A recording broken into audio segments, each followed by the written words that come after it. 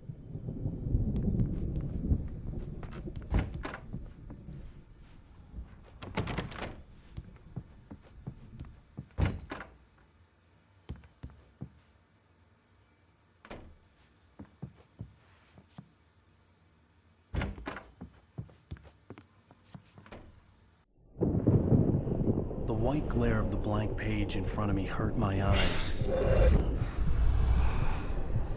My hands began to shake uncontrollably.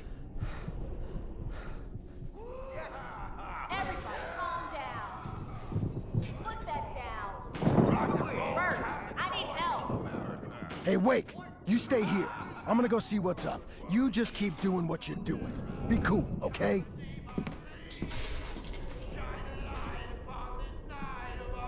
I didn't know what the chaos was all about, but it could be my only chance of getting out of here. Where the hell did he get a damn hammer? I don't My hammer's up. Here's a friendly poke from Mjolnir, wench. Oh, afraid of the crazy brothers, are ya? Not so weak now, are we? Well, things are unraveling fast, aren't they? Sinclair looked bad. That wasn't a love tap. The crazy old fart hit her hard.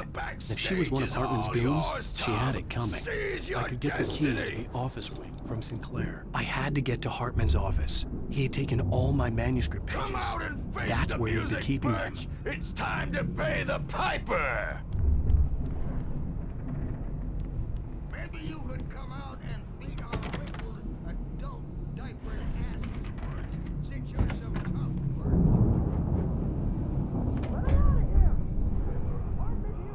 The markings on the tape said they were recordings Hartman had made of the sessions with his patients. I saw Alice's name on one of them. For a moment, I couldn't breathe right. Now, Mrs. Wake, can you tell me about Alan's problems? He's more and more out of control all the time. The parties, he's so angry all the time. He's getting violent. Do you mean with you? No, not with me. No, never. Sometimes I almost wish Alan would take a swing at me, because at least that'd lead to a conversation he couldn't just march out of. But no. Alan doesn't really sleep. And the work, well, he's not writing at all. He sits there for hours and just gets more and more frustrated. And I can't talk to him. Yes. Tell me, Mrs. Wake, what would you say to him if he'd listen? I don't know. I want to say, I look at you, and it's not you. Just some stranger who resembles you. Looking out from behind your eyes, and I don't like that guy much. And now it's all gonna go to hell. But you don't ever say this. No. I've tried, but he's not listening. He's too deep in his own problems, always going on about something else. I'm so afraid I'm gonna lose him, and we're not even talking anymore. He doesn't let me in anymore. He just keeps me in the dark. I'm so alone here, even when he's home. Please help me, Doctor, because I'm at my wit's end. Well, if you can just get him here, I'll absolutely do my very best. Yeah, but Doctor, you need to be careful with him. He's not just going to listen to you and cooperate. He's the most stubborn man I've ever met. Well, I'll be sure to bear that in mind. Hearing her voice, what she was saying made me happy and sick and guilty all at once. Worst of all, I recognized the words. The phone call from her. It had been a cut-up of this. Just a recording.